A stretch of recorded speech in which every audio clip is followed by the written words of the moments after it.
ناظرین، وقفے کے بعد دوبارہ آپ کی خدمت میں حاضر ہیں۔ بہت ہی پیچیدہ اور سنجیدہ گفتگو ہو رہی ہے مسئلہ کشمیر کے حوالے سے، اور میں سمجھتا ہوں کہ بہت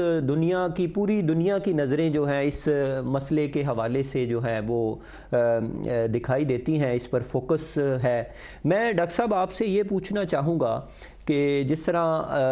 انصر صاحب نے بھی گفتگو کی کہ کوئی ایک ایجنڈا جو ہے کشمیر کے حوالے سے دکھائی نہیں دیتا، آپ کیا سمجھتے ہیں کہ کیوں ہمارے حکمران جو ہیں، یا کشمیری قیادت ہے، پولیٹیکل ہے یا عسکری ہے یا دیگر ہے، وہ مصلحت کا شکار کیوں دکھائی دیتے ہیں؟ کسی ایک ایجنڈے پر ان کو متحد کیوں نہیں کیا جا سکتا؟ یا کیا معاملات ہیں، خفیہ کیا چیزیں ہیں، کون سی قوتیں ہیں جو ان کو جو ہے اکٹھا یا یکجا نہیں ہونے دے رہی؟ اب دیکھیں، جیسے ابھی آپ نے بھی اس طرف اشارہ کیا ہے کہ سلامتی کونسل میں بھی اس وقت جو بھارت کے نمائندے تھے گوپال،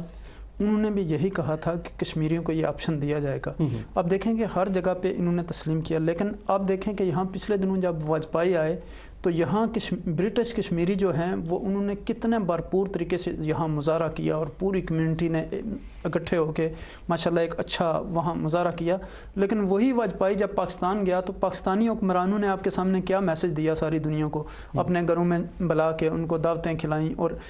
آپ دیکھیں، دوسری طرف آپ دیکھیں کہ ہماری پاکستان کی حکومت جو ہے وہ اس میں سمجھتا ہوں کہ ہمیشہ پھیر رہی ہے۔ اب دیکھیں کہ کشمیر کمیٹی کا چیئرمین ایک ایسے شخص کو بنایا جاتا ہے کہ جس کو خود ہی اویئرنیس نہیں ہے کشمیر کے بارے میں۔ آپ 10 منٹ بیٹھ کے پوچھ لیں کہ کشمیر کیا ہے، یا کشمیر کی آبادی کتنی ہے، یا کشمیر کے ضلع کتنے، تو یہ بھی میرا خیال نہیں ہے کہ مشکل ہوگا بتانا ان کے لیے۔ ہماری بدقسمتی یہ ہے کہ میں سمجھتا ہوں کہ آج ہمیں یونٹی کی ضرورت ہے۔ آج جتنی ہماری کشمیری تنظیمیں ہیں، آپ دیکھیں کہ ہمارے لیے کشمیر کا ایشو بہت اہم ہے۔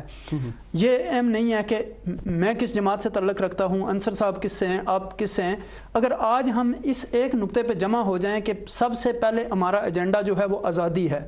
کشمیر کی آزادی ہے، اس کے بعد ہم ڈیسائیڈ کریں گے کہ ہم نے انڈیپینڈنٹ ہونا ہے یا کسی کے ساتھ ملنا ہے۔ یہ بات جب ہمیں آزادی مل جائے گی تو پھر یہ فیصلہ آسان ہے کرنا کہ آپ نے کس کے ساتھ جانا ہے۔ لیکن ہمارا مسئلہ یہ ہے کہ ہم نے، جیسے آپ نے کہا، ابھی اس طرف اشارہ کیا تھا، آپ دیکھیں کہ ہمارے حکمرانوں کے اپنے اپنے مفادات ہیں، جس کو جو فائدہ نظر آتا ہے وہ فارمولہ اپنا تیار کرتا ہے، اور وہ کشمیر کے نام پر سیاست کرتے ہیں۔ وقت کے ساتھ ساتھ ہم دیکھتے ہیں کہ کشمیریوں کو اپنی طرف مائل کرنے کے لیے انصر صاحب کبھی الحاق کی بات کی جاتی ہے، کبھی حق خود ارادیت جو ہے اس کا راگ الاپا جاتا ہے، لیکن پریکٹیکلی جو عملی سطح پر ہے کوئی بھی حکمت عملی جو ہے وہ کامیاب دکھائی نہیں دیتی، دیر پا دکھائی نہیں دیتی، حل کی طرف نہیں جاتے۔ انصر صاحب، میں آپ کو یہاں یہ پوچھنا چاہوں گا، جس طرح آپ نے بہت اچھی بات کی کہ ہم اس پوزیشن میں نہیں ہیں کہ جہاں یہ ڈیسائیڈ کیا جائے کہ ہم کیا کرنا چاہتے ہیں یا کیا ہمارا فیصلہ کیا ہونا چاہیے کشمیری کمیونٹی کا۔ اگر ہمیں دنیا جو ہے، عالمی جو طاقتیں ہیں ثالثی کے طور پر، اگر وہ ہمیں موقع فراہم کر دیتی ہیں ریفرینڈم کا، تو ہماری قیادت کا کیا وہاں پہ عمل دخل ہوگا؟ ہماری قیادت کیا اس قابل ہے کہ وہ ریفرینڈم میں پارٹیسپیٹ کر سکیں گے، یا ہماری قوم کو جو ہے اس حوالے سے جو ہے وہ حل کی طرف لے جا سکیں گے؟ دیکھیں، میں سمجھتا ہوں کشمیری بڑی ٹیلنٹڈ قوم ہے۔ آپ ذہانت کے اعتبار سے دیکھیں، پروفیشنز کے اعتبار سے دیکھیں، ایجوکیشن کے اعتبار سے دیکھیں، کشمیری قوم کسی سے پیچھے نہیں ہے، اور تاریخ کشمیری کی صدیوں سے ایک تاریخ ہے۔ مجھے اپنی قوم پہ، اپنے پولیٹیکل ورکرز پہ اور اپنے قائدین پہ پورا اعتماد ہے کہ اگر ایسا مرحلہ آتا ہے کہ کشمیریوں نے اپنے مستقبل کا فیصلہ کرنا ہے تو یہ قوم یکجا ہو کر کشمیریوں کے بہتر مستقبل کے لیے اپنا کردار ادا کرے گی۔ اس میں کوئی مجھے ابہام یا شک والی بات نہیں ہے۔ لیکن اس سٹیج پہ لانے کے لیے ہم نے وہ جو قوم بلڈنگ میئرز ہیں، شاید ہم اس سٹیج پہ نہیں وہ، لیکن قیادت کا ایک فقدان بھی دکھائی دیتا ہے۔ قیادت ہمیشہ میدان عمل سے نکلتی ہے، قیادت وہ آسمانوں سے نہیں آتی ہے۔ میرا بلیو یہ ہے کہ قیادت اوپر سے آپ نہیں لا سکتے، اگرچہ دنیا میں یا بر صغیر میں بہت ساری ایسی مثالیں ہیں کہ خاندانی اور وراثتی وہ قیادت ٹھونسی جاتی ہے، لیکن پولیٹیکل پروسیس میں اور قوموں میں قیادت میدان عمل سے نکلتی ہے، اور جو قوم میں عملی جدوجہد میں جس طرح کشمیری اور فلسطینی ہیں وہ ہوتی ہے، وہاں سے قیادت نکلتی ہے۔ کشمیریوں نے بھی اسی پروسیس سے وہ گزر رہے ہیں اور قیادت وہاں سے نکلی بھی ہے اور آئندہ بھی وہ نکلے گی، اس کا کوئی کبھی فقدان نہیں ہوگا، لیکن اس قیادت کو اکٹھے کام کرنے کے مواقع نہیں ملتے۔ میں سمجھتا ہوں کہ جس میں میرے لیے کنسرننگ پوائنٹ یہ ہے کہ ہم جس رائٹ آف سیلف ڈٹرمنیشن کی بات کر رہے ہیں، اگر وہ رائٹ آف سیلف ڈٹرمنیشن آ جاتا ہے تو بیرون ملک جو کشمیری ہے اس کا بڑا کروشل رول بنتا ہے۔ ہم یہ کہتے ہیں کہ ہر کشمیری نے اس پروسیس کا حصہ بننا ہے، اپنے ملک کے مستقبل کا فیصلہ کرنا، یعنی اس کے ساتھ وابستہ رہے، اس سے جدا نہیں ہونا۔ برطانیہ کے اندر اور یورپ کے اندر کشمیریوں کی چوتھی نسل پروان چڑھ رہی ہے، کیا وہ چوتھی نسل اویئر ہے اس کشمیر کے حوالے سے، اس کی حساسیت کے حوالے سے؟ کیا وہ اپنے آپ کو کشمیری تسلیم کرتے ہیں؟ کیا انہیں اس بات کا ادراک ہے کہ کل اگر کشمیر کے مستقبل کا فیصلہ ہوا تو ہم نے پارٹیسپیٹ کرنا ہے اور اپنے ووٹ کی طاقت سے فیصلہ کرنا ہے؟ ہم اس میں ناکام ہوتے جا رہے ہیں، اور ہماری یہاں کی جو جنریشن ہیں وہ اپنے آپ کو کشمیری کے پروسیس سے لنک نہیں کر رہی ہیں، یہ ایک گیپ ہے، اور یہ ہے فیلئر ہماری پولیٹیکل۔ یعنی اس حوالے سے ہمیں جو ہے گراس روٹ لیول پر یہ بھی ایک حکمت عملی اپنانی ہوگی کہ ہماری نیو آنے والی جو نسل نو ہے اسے بھی جو ہے شعور دیا جائے۔ ڈاکٹر صاحب، میں یہاں آپ سے یہ پوچھنا چاہوں گا کہ آپ کیا سمجھتے ہیں کہ بھارت کے اندر جو ہے ہر پوری دنیا میں ہیومن رائٹس واچ دیکھ لیں یا ریسنٹلی جتنے بھی ادارے ہیں یا ایمنسٹی انٹرنیشنل ہے، انہوں نے بھی یہ کہا کہ وہاں پہ ظلم و ستم ہو رہا ہے، یعنی عصمت دری ہو رہی ہے، جانیں جا رہی ہیں، خون بہایا جا رہا ہے قیمتی، یعنی کہ اور بھارت کا جو رویہ ہے، یعنی ایک جمہوریت کا بھی وہ دعوے دار ہے پوری دنیا کے اندر کہ بڑا جمہوری نظام ہے، امن کا دائی ہے، تو وہاں پہ جو ابھی ریسنٹلی میرے پاس یہ سروے موجود ہے، 17 بٹالین جو ہیں وہ مزید اس نے کشمیر کو فوکس کرنے کے لیے یا جو حق خود ارادیت کی جو تحریکیں چل رہی ہیں اس کو سبوتاژ کرنے کے لیے 17 مزید بٹالین جو ہیں وہ فوج کی انوالو کر رہی ہے وہ ان خطوں کے اندر، اور اس میں کشمیر جو ہے وہ سر فہرست ہے، جہاں بھارت کی بہت زیادہ یعنی 7 لاکھ تو ابھی موجود ہے، تو مزید بٹالین جو ہے وہ بھی بڑھائی جا رہی ہے، ریزرو فوج جو ہے وہ بھی بھیجی جا رہی ہے، پھر جتنے وہاں پہ ہیومن ایکٹیوسٹ ہیں وہ اس بات کو لے کر جا رہے ہیں، دنیا کے اندر سامنے لا رہے ہیں کہ ظلم و ستم ڈھایا جا رہا ہے، عزتیں جو ہے وہ خواتین کی جو ہیں وہ لوٹی جا رہی ہیں۔ یہ کنیا نامی جو ہے وہ ہیومن ایکٹیوسٹ ہے، اس کو بغاوت کا جو ہے اس پہ کیس کیا گیا ہے، اس نے ہائی لائٹ کیا ہے باقاعدہ مقبوضہ کشمیر کے اندر ابھی جو حالیہ افضل گروئی کی برسی کے موقع پر۔ تو کیا سمجھتے ہیں کہ اس کو کس طرح، یعنی اس ظلم اور ستم کو کیسے، یعنی ہم ایک زمین کا ٹکڑا حاصل کرنا چاہتے ہیں یا لوگوں کی جانیں بھی محفوظ بنانا چاہتے ہیں؟ آپ دیکھیں کہ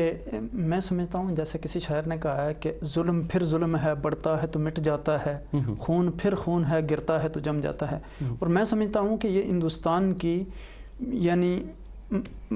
بدقسمتی ہے، میں سمجھتا ہوں، اور ان کی کم فہمی ہے کہ وہ اس طرح پولیس سٹیٹ بنا کر کشمیریوں کو دبا لیں گے۔ آج دیکھیں کہ ان کے اس رویے کی وجہ سے آپ دیکھیں کہ کشمیری ایک امن پسند قوم تھی، اور کشمیریوں نے اسی کاز کے لیے آواز اٹھائی تھی جو انہوں نے خود تسلیم کیا تھا، جس کو کہ ہم ان کو یہ رائے کا حق دیں گے اور یہ ڈیسائیڈ کریں گے، اور پھر ساری دنیا کے ساتھ آج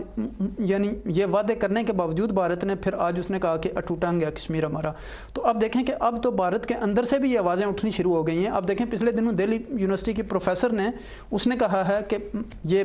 بھارت کا حصہ نہیں ہے کشمیر، تو اب کشمیر یونیورسٹی کے اندر آزادی کے نعرے لگے ہیں۔ تو اب میں نہیں سمجھتا، اب دیکھیں کہ جتنا بھی کسی تاریخ کو دبایا جاتا ہے، اب دیکھیں کہ دو بھائیوں میں بھی جب وہ ایک بھائی دوسرے کے اوپر زیادتی کرتا ہے تو وہ ریئیکشن ہوتا ہے، یعنی ہر ایکشن کا ریئیکشن جو ہے اسی طرح ہوتا ہے، جتنا آپ دبائیں گے اسی طرح رد عمل اب دیکھیں کہ اب میں سمجھتا ہوں کہ اور زوردار طریقے سے یہ پچھلے 2-4 ہفتوں میں آپ دیکھ رہے ہیں کہ اور زوردار طریقے سے تاریخ ابھر کے سامنے آ رہی ہے، لوگوں کے اندر جذبہ اور مزید زیادہ ہوا ہے، جو بھارت لوگوں پر ظلم و ستم کر رہا ہے، قتل و غارت۔ میں سمجھتا ہوں کہ علاقو اور چنگیز نے بھی اتنے ظلم و ستم شاید نہیں کیے جو اب مقبوضہ کشمیر میں یا کشمیر کشمیر کے مختلف علاقوں میں ہو رہے ہیں ہر طرف سے اور دوسری طرف ایک ہم یہ بھی پیغام دینا چاہتے ہیں آزاد کشمیر حکومت کو بھی کہ آپ دیکھیں کہ آپ کے ساتھ مجھے اختلاف رائے ہو سکتا ہے. ایک عرب رائٹر ہے, اس نے بڑی خوبصورت بات کی ہے. وہ کہتا ہے کہ اگر کسی کے ساتھ آپ اختلاف کرتے ہیں تو اگر آپ اس کو قتل کرنا چاہتے ہیں تو اس کا مطلب ہے کہ آپ کے دماغ میں کوئی ایسی چیز ہے کہ جس کا نام چھری ہے, اور اگر آپ کسی کو پھانسی دینا چاہتے ہیں تو اس کا مطلب ہے کہ آپ کے دماغ میں کوئی ایسی چیز ہے جس کا نام رسی ہے. تو اگر آپ کسی کی بات سنتے ہیں, اس کو سناتے ہیں, اس کے ساتھ افہام و تفہیم سے بات کرتے ہیں تو اس کا مطلب ہے کہ آپ کے دماغ میں کوئی چیز ہے, عقل ہے جس کا نام. تو آپ دیکھیں کہ ہماری آزاد کشمیر کی حکومت ابھی پچھلے دنوں انہوں نے کشمیری لوگوں نے جو کشمیر کے اوپر کتابیں لکھی ہوئی ہیں ان پہ پابندی لگا دی ہے. نہیں, اس حوالے سے بھی ہم بات کرتے ہیں کہ جو بھی کشمیر کی تاریخ ہے یا اس سے آگاہی نئی نسل کو جو ہے ہونی چاہیے, جو حقائق ہیں وہ سامنے آنے چاہیے. انصر صاحب, میں یہاں یہ پوچھنا چاہوں گا کہ آپ کیا سمجھتے ہیں کشمیریوں کے لیے موجودہ حالات کے تناظر میں اگر دیکھیں تو کیا فلیکسیبلٹی ہو سکتی ہے, کیا لچک کا جو ہے اظہار دونوں حکومتوں کی طرف سے ہو سکتا ہے جس کی وجہ سے ان کو میکسیمم ریلیف پہنچے, ان کی جو زندگیاں ہیں وہ محفوظ ہوں, امن جو ہے وہ قائم ہو سکے؟ دیکھیں جی, اس وقت جو سچویشن ہے میں سمجھتا ہوں کہ دونوں ممالک ہندوستان اور پاکستان نیوکلیئر پاورز ہیں اور یہ دونوں ملک کوئی جنگ افورڈ نہیں کر سکتے, نہ ہی وہ ریجن اور نہ ہی دنیا کوئی اس طرح کی نیوکلیئر وار کی متحمل ہو سکتی ہے. دونوں ملک اس وقت جس پیریڈ سے گزر رہے ہیں میں سمجھتا ہوں کہ اگر انہوں نے دنیا کے نقشے پر ایک کامیاب قوم اور ملک کے طور پر سروائیو کرنا اور رہنا ہے اور اپنے لوگوں کی غربت اور پاورٹی کے خاتمے کے لیے کوئی کردار ادا کرنا ہے, اپنے ممالک میں ایجوکیشن, ہیلتھ اور امپلائمنٹ پہ توجہ دینی ہے, تو انہیں چاہیے کہ اپنے ڈیفنس کا جو یہ اتنا بڑا وہ ان کا بجٹ خرچ ہو رہا ہے اس کو منیمائز کرنے کی ضرورت ہے. اور منیمائز اسی صورت میں ہو سکتا ہے جب دونوں ملکوں میں ٹینشن کم ہوگی اور دونوں ملکوں کے درمیان جو ایشو ہے وہ کشمیر کا ہے. اگر کشمیر کا مسئلہ حل ہو جائے تو ہندوستان پاکستان کو ڈیفنس پہ اتنے انویسٹمنٹ کرنے کی ضرورت نہیں ہے, اور پھر یہ دونوں ملک کنسنٹریٹ کریں گے اپنی ڈیولپمنٹ پر, اپنی اکانومی پر, جابز کریٹ کریں گے. اور جو دنیا کی سچویشن ہے بر صغیر کا وہ حصہ میں سمجھتا ہوں کہ وہ اتنی امپورٹنس اختیار کر چکا ہوا ہے انڈیا, پاکستان اور چائنا کی وجہ سے کہ آج پوری دنیا کا ٹریڈ ادھر جا رہا ہے,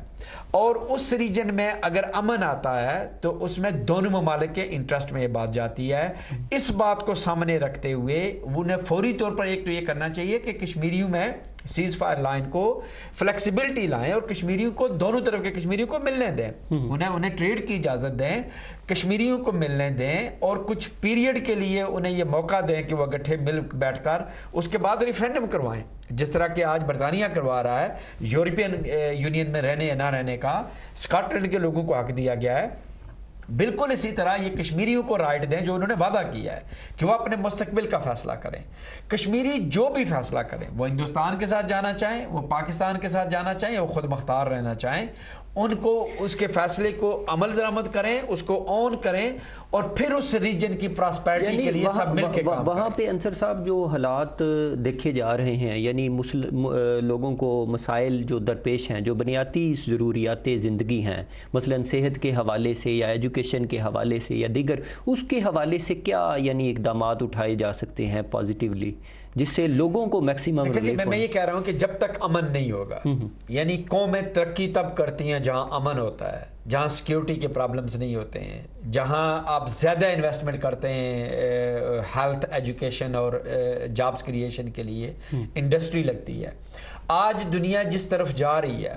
اس کی جو جنگ ہے, میں نہیں سمجھتا کہ وہ ایک دوسرے کو بم مار کے تباہ کریں گے. آج دنیا کی جو جنگ ہے وہ ایجوکیشن کی جنگ ہے, وہ اکانومی کی جنگ ہے, وہ ٹیکنالوجی کی جنگ ہے, وہ آج کے جدید ترین جو آلات ہیں ہم اس سے محروم ہیں. ہم نے اگر اپنے لوگوں کو دنیا کے اس مقابلے کی ریس میں رکھنا ہے تو پھر وہاں امن لانا ہے اور امن کے لیے کشمیر کا مسئلہ حل کرنا ہے. اس کے بعد توجہ دیں. میں سمجھتا ہوں کہ آج دونوں ہندوستان اور پاکستان, دنیا کا بجٹ تو مجھے نہیں پتا کتنا انٹرنیشنل ڈیولپمنٹ کی ایڈ میں جا رہا ہے, لیکن برطانیہ کا صرف پاکستان کے لیے 500 ملین پاؤنڈ جا رہا ہے انٹرنیشنل ڈیولپمنٹ کی ایڈ میں, اور اس کی جو پرائرٹیز ہیں وہ ہیلتھ, ایجوکیشن اور پاورٹی کا خاتمہ ہے. یہ دنیا میں بھیک مانگنے کی بجائے یہ ملک اتنے پوٹینشیل ہے ان میں کہ یہ بہت ترقی کر سکتے ہیں، یعنی دنیا کی مارکیٹ کو یہ فل کر سکتے ہیں، اور دونوں ہندوستان اور پاکستان اور کشمیری میں سمجھتا ہوں کہ دنیا کی اس ریس میں لیڈنگ کردار ادا کر سکتے ہیں، اور اس ریجن کی پراسپیرٹی میں ہم دنیا کے لیے رول ماڈل بن سکتے ہیں۔ ڈاکٹر صاحب اگر دیکھا جائے تو دنیا اس وقت افراتفری کی، بد امنی کی، انتہا پسندی، دہشت گردی کی متحمل نہیں ہو سکتی، نہ کوئی بھی یعنی کہ جو ذی شعور انسان ہے یا علم رکھتا ہے، ادراک رکھتا ہے، وہ کبھی بھی اس طرف نہیں جائے گا۔ ابھی بڑی فہم و فراست سے اور امن کے ساتھ جو ہے وہ ٹاک کی جاتی ہے، مکالمہ کیا جاتا ہے اور پھر حل کی طرف جایا جاتا ہے۔ ایک ویلفیئر سٹیٹ کا جو کنسپٹ ہے کشمیر کے حوالے سے، اس پہ آپ کیا سمجھتے ہیں کہ کس طرح بنیادی طور پر عمل کیا جا سکتا ہے یا اس طرف لے کر جایا جا سکتا ہے کشمیری قوم کو؟ آپ دیکھیں، میں سمجھتا ہوں کہ ہمارا آزاد کشمیر جو ہے وہ ایک بیس کیمپ کے طور پر تھا، اور وہاں کے حکمرانوں کو لیڈنگ رول ادا کرنا چاہیے تھا۔ آپ اگر شاید میں تھوڑی سی آپ کی بات کے ساتھ اختلاف کروں گا جو میرے بھائی انصر صاحب نے کی ہے۔ آپ دیکھیں کہ ہمارے حکمران جو یہاں آتے ہیں برطانیہ میں، امریکہ میں، آپ ماشاءاللہ اس فیلڈ کے آدمی ہیں، آپ مجھے بتائیں کہ کتنے لوگ ہیں جو آزادی کشمیر کے نام پر یا کشمیر کی اویئرنیس نوجوانوں کو دینے کے لیے یا برٹش کشمیریوں کے ساتھ کوئی ایسا لنک بنانے کے لیے، یا انہوں نے برٹش کشمیریوں کو کوئی ایسی نمائندگی وہاں دی ہو جس کے ذریعے وہ مسئلہ کشمیر کو مختلف پلیٹ فارم پہ اجاگر کریں۔ آپ دیکھیں فلسطینی قوم جس طرح بھی رہی، انہوں نے ہم سے زیادہ جا کے ہر پلیٹ فارم پر اپنے لیے اپروچ کی۔ اب دیکھیں کہ فلسطین، جب تک کسی ملک نے بھی فلسطین کو ایز اے ریاست تسلیم نہیں کیا تھا، اس وقت بھی فلسطینی اسٹوڈنٹ کے لیے مختلف یونیورسٹیوں میں باقاعدہ سیٹس تھیں، اور لیکن ان معاملات میں ہمارے اب دیکھیں کہ کشمیر کے نام پر جتنا یعنی فنڈز پاکستان گورنمنٹ کو ملتے ہیں، میں سمجھتا ہوں کہ وہی اگر وہاں لگا دیے جائیں تو وہ ویلفیئر اسٹیٹ بن سکتی ہے۔ میں ڈاکٹر صاحب یہاں آپ کی بات کی تصحیح کروں گا کہ یہ بات درست ہے کہ جتنے بھی حکمران جو ہیں وہ یعنی اکثریتی اگر دیکھیں، کچھ چند ایک ہوں گے جو کاز کے حوالے سے یا نظریے کے حوالے سے آتے ہوں، وہ اپنی پولیٹیکل فوٹنگ مضبوط کرنے کے لیے یا اپنی فائنینشیل جو پوزیشن ہے وہ سٹرونگ کرنے کے لیے بھی ایک وزٹ کر جاتے ہیں، آ کر اوورسیز جو تارکین وطن ہیں ان کو استعمال کر جاتے ہیں، لیکن یہ ہمیں بھی سوچنا چاہیے کہ ہم ان کے ہاتھوں استعمال نہ ہوں۔ انصر صاحب، ابھی جو گزشتہ دنوں نریندر مودی نے ویلی کا دورہ کیا ہے اور اس میں 12 ارب روپیہ جو ہے اس نے اناؤنس کیا ہے کشمیر کے لیے، جموں کشمیر کے لیے، اور اس میں آپ سمجھتے ہیں کہ کیا یہ کشمیریوں کو ایک لالچ تو نہیں دی جا رہی، یعنی کہ بھارت اپنے عزائم کے لیے استعمال کرنے کے لیے ایسی کوئی سچویشن کریٹ کر رہا ہے؟ دیکھیں، میں سمجھتا ہوں کہ یہ بھارت کی یہ ذمہ داری بنتی ہے کہ جو کشمیری ٹیکس پیئر کا جو پیسہ وہ کدھر جاتا ہے، وہ ہندوستان اس کو کنٹرول کرتا ہے، اور ہندوستان قابض ہے وہاں کشمیریوں پر، 7 لاکھ سے زائد فوج ہے، اس کی ڈیولپمنٹ کے لیے یہ ہندوستان کی اخلاقی اور سیاسی ذمہ داری بنتی ہے کہ اگر دنیا کو وہاں جانے کا موقع نہیں ہے، کشمیری کو اختیار نہیں ہے کہ وہ دنیا سے ٹریڈ کر سکے یا دنیا کے قوموں کو وہاں جا کر انویسٹمنٹ کرنے کی اجازت نہیں ہے، تو یہ ہندوستان رکاوٹ ہے۔ اگر ہندوستان آج نکل جائے تو کشمیر دنیا کے امیر ترین خطوں میں ہو سکتا ہے۔ کشمیر کی معدنیات دیکھیں، کشمیر کے ڈرائی فروٹ دیکھیں، کشمیر کی انڈسٹری دیکھیں، کشمیر میں اتنا پوٹینشیل ہے، صرف ٹورسٹ انڈسٹری اگر یہ ہندوستان نکل جائے تو سری نگر کی جو ٹورسٹ انڈسٹری ہے، میں سمجھتا ہوں پورے کشمیر کو فیڈ کیا جا سکتا ہے۔ اس تمام ایشوز کے جو رکاوٹ ہے ہندوستان ہے، ہندوستان کوئی آسان نہیں کر رہا وہ جو پیکج اناؤنس کر رہا ہے، بلکہ اس سے زیادہ انہیں کرنا چاہیے، یہ ان کی ذمہ داری بنتی ہے۔ کشمیری جو قیادت ہے وہ ہم نے یہ بھی سنا ہے، وہ کہتے ہیں کہ جو خربوں روپیہ بجلی کی مد میں جو ریاست کی طرف سے جاتا ہے، اگر بھارت وہی ادا کر دے تو ہم جو ہے مستحکم ہو جاتے ہیں اور بہتری جو ہے طرف جا سکتے ہیں۔ ڈاکٹر صاحب یہ بتائیں کہ ایک پرامن جو کشمیر کا حل ہے وہ مذاکرات کی میز پر ہی طے ہو سکتا ہے، تو اس کے لیے کیسے راہیں ہموار، کیونکہ ہر ایک کا یہی کہنا ہے کہ کشمیری جو ہے وہ ڈٹے ہوئے ہیں، کسی بھی حل کی طرف نہیں جاتے، فلیکسیبلٹی جو ہے، لچک جو ہے وہ نہیں پیدا کرتے اپنے نظریات کے اندر یا اپنے معاملات کے اندر، عمل کے اندر، جس کی وجہ سے یہ تناؤ کا شکار ہے یہ مسئلہ۔ تو اس میں کیا فلیکسیبلٹی آپ سمجھتے ہیں کہ پیدا ہو سکتی ہے جس کی وجہ سے راہ ہموار ہو امن کے لیے؟ میں سمجھتا ہوں کہ دونوں ملکوں کو، پاکستان کو بھی اور ہندوستان کو بھی، یعنی اس میں کشمیریوں کو یہ حق دینا ہوگا کہ وہ اپنی رائے کے ذریعے اس کا حل نکالیں، اور جب تک وہ کشمیریوں کو اپنے ساتھ شامل نہیں کریں گے تیسرے فریق کو، یہ کبھی بھی کوئی اس کا حل نہیں نکل سکتا۔ اور میں آپ کے ساتھ اتفاق کرتا ہوں کہ اس کا حل بغیر امن کے کوئی نہیں ہے۔ ہم جب تک آج وہ دور ختم ہو گیا، اب دیکھیں کہ بڑے بڑے مسائل دنیا کے لوگ میز پہ بیٹھ کے ہی حل کرتے ہیں، اور یعنی وہ بات چیت کے ذریعے حل کرتے ہیں۔ تو آج اگر یہ آپ دیکھیں کہ سنسیرٹی نہیں ہے، وہ ہمارے پاکستانی حکمران ہوں یا ہندوستان کے حکمران ہوں، اب دیکھیں کہ ہمارے پاکستانی حکمرانوں نے بھی کوئی اس طرح کا سنسیرٹی، آپ دیکھیں نا کہ ابھی تھوڑی دیر پہلے میں نے اس طرف اشارہ کیا تھا کہ جب واجپائی پاکستان میں آتا ہے، آج ان حکمرانوں کے اپنے تجارت کے مفادات ہیں، اس وجہ سے آپ دیکھیں کہ کشمیری قوم جو ہے وہ کوئی بیڑ بکریاں تو نہیں ہیں کہ اگر عمران خان صاحب اٹھتے ہیں تو وہ کہتے ہیں جی اس کو علادہ دے دیں، یہ اس کو دے دیں، اور یہ کوئی دکان تو نہیں ہے نا، اور ایک دوسرا لیڈر آتا ہے تو وہ کہتا ہے اس طرح کر دیں۔ تو جب تک آپ کشمیری قوم سے نہیں پوچھیں گے کہ وہ کیا چاہتے ہیں، جیسے ابھی کونسلر انصر صاحب نے کہا ہے کہ کشمیری اگر یہ فیصلہ کریں گے کہ ہم آزاد رہنا چاہتے ہیں تو کسی کو کیا اعتراض ہو سکتا ہے؟ اگر وہ یہ کہیں کہ ہم نے پاکستان کے ساتھ جانا ہے، نہیں وہ تو ایک استصواب رائے کی طرف یا ریفرینڈم کی بات ہو گئی۔ تو اس میں یہ ہے کہ جی یہاں ڈاکٹر صاحب میں آپ کی بات قطع کلامی معافی چاہتا ہوں، میں انصر صاحب یہ پوچھنا چاہوں گا کہ آپ ریپرزینٹ کرتے ہیں یہاں پہ کشمیری کمیونٹی کو، ایک سٹی کونسل کے اندر بھی آپ کی ایک حیثیت ہے، تو آپ کیا سمجھتے ہیں کہ اس حوالے سے، یعنی کشمیری میجارٹی ہمیں کونسلر حضرات جو ہے وہ کشمیری دکھائی دیتے ہیں، تو انہوں نے کیا اقدامات اٹھائے ہیں کشمیر کے حوالے سے یا اس کاز کے حوالے سے، عوام کے حوالے سے کیا انیشیٹو لیے گئے ہیں کونسل کی حد تک؟ دو تین چیزیں میرے خیال میں، ایک اس میں کوئی شک نہیں ہے کہ برطانیہ کی لوکل اتھارٹیز میں کشمیریوں کی بہت بڑی تعداد آج کونسلز کے اندر ہے، ہمارے ہاؤس آف لارڈز میں کشمیری ہیں، پارلیمنٹ کے اندر ہیں، یورپین پارلیمنٹ کے اندر ہے۔ میں سمجھتا ہوں کہ یہ ایک بڑی پازیٹیو چیز ہے اور بڑی اچیومنٹ ہے بیسیت کمیونٹی کہ پچھلے 50 سالوں میں جو کمیونٹی آئی ہے آج یہاں کے پالیسی میکنگ انسٹیٹیوشنز میں بیٹھی ہے، جہاں ضروری ہے کشمیر کاز کے حوالے سے بھی میں سمجھتا ہوں کہ اگر آپ کہتے ہیں کہ دنیا میں کوئی تبدیلی آئے گی تو برطانیہ اور امریکہ، یورپین یونین کی انوالومنٹ کے بغیر کوئی تبدیلی نہیں آ سکتی، اور برطانیہ یا یورپین یونین یا امریکہ کی پالیسی میکنگ انسٹیٹیوشنز میں اگر کشمیری ہوں گے تو وہ ایفیکٹیولی اپنا کیس پیش کر سکیں گے اور ان کی پالیسیز پہ اثر انداز ہو سکیں گے۔ اگر ہم پالیسی میکنگ انسٹیٹیوشنز میں نہیں ہیں تو ہم کسی بھی ملک کی یا کسی بھی ادارے کی پالیسی کو چینج نہیں کر سکیں گے۔ یہ ایک بڑا پازیٹیو میں سمجھتا ہوں کہ سٹیپ ہے، اور کشمیری خاصی تعداد میں وہاں موجود ہیں۔ اب سوال یہ ہے کہ انہوں نے کیا کنٹریبیوٹ کیا ہے، اس کے دو لیولز ہیں۔ ایک تو ہے کہ ہم جو الیکٹڈ ریپرزینٹیٹیو ہوتے ہیں، ہم اپنے حلقے کے لوگوں کے ریپرزینٹیٹیو ہیں، اس میں تمام جو کمیونٹیز کے لوگ ہیں بلا تفریق رنگ، نسل، کلر، وہ تمام لوگوں کی ہم نمائندگی کرتے ہیں، اور ہماری پہلی پرائرٹی یہ ہے کہ اپنے جو کنسٹیچوئنٹس ہیں ان کے جو بنیادی مسائل ہیں ان پہ توجہ دیں۔ اب دوسرا یہ ہے کہ ہم سیاستدان ہیں، ہم پولیٹیکل ورکرز ہیں، اور جو پالیٹیشین ہوتا ہے اس کا اس ملک کے لیے بین الاقوامی طور پر کوئی رول ہوتا ہے، اس نے اپنا رول ادا کرنا ہوتا ہے، اور میں سمجھتا ہوں کہ جو کشمیری ایتھنیسٹی کے کاؤنسلرز یا ممبران پارلیمنٹ ہیں وہ بھرپور طریقے سے اپنا کردار ادا کرتے ہیں۔ میں نہیں سمجھتا کہ کوئی پالیٹیشین اس بنیادی فرد سے غافل ہو سکتا ہے جو بحیثیت انسان، بحیثیت پولیٹیکل ورکر، بحیثیت ایک